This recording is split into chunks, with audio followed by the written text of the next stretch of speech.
Autrefois, l'informatique, c'était un métier. Aujourd'hui, c'est une illusion de compétence. On nous vend du low-code et du no-code comme la révolution du développement, alors qu'en réalité, c'est juste un retour à l'âge de pierre. Plus personne ne sait comment fonctionne un programme.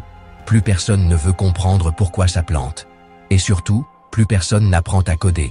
Mais tout le monde se prétend développeur. Avant, on savait ce qu'on faisait. Quand un programme plantait, on savait pourquoi. Tu veux un site web? Tu écris du HTML, du CSS, du JS, du PHP. Tu crées ta base SQL à la main. Tu testes ton code et tu débogues. Tu veux un logiciel? Tu codes en C, C++, VB, Delphi. Tu fais attention à la mémoire et aux threads.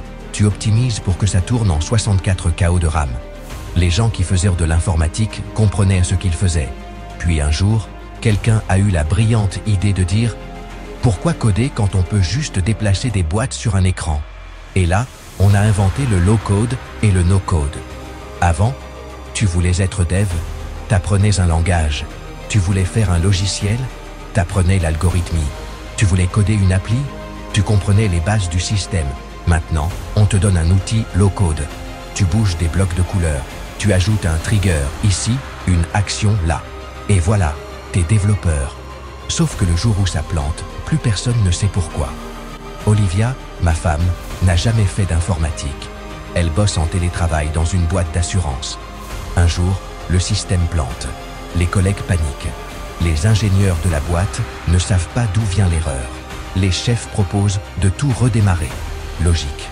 Olivia, elle, a juste lu le message d'erreur. Elle a trouvé le nom de la variable qui plantait. Elle a appelé le service info et leur a dit « C'est la variable qui est vide alors qu'elle ne devrait pas l'être. » Et bam, problème réglé en 5 minutes. Aujourd'hui, les nouvelles recrues ne savent plus coder.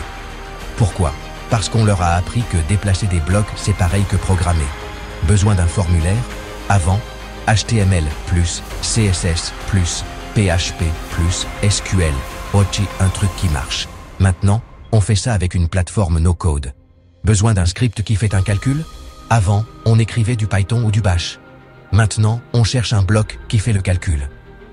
Problème, quand il n'y a pas le bloc, personne ne sait quoi faire. Quand ça plante, tout le monde panique. Quand faut optimiser, personne comprend où est le problème. Un jour, j'ai voulu tester un ingénieur qui bossait sur du low-code. Je lui ai demandé « Tu peux me faire une simple boucle qui additionne des nombres pairs ?» Son regard vide m'a répondu avant lui.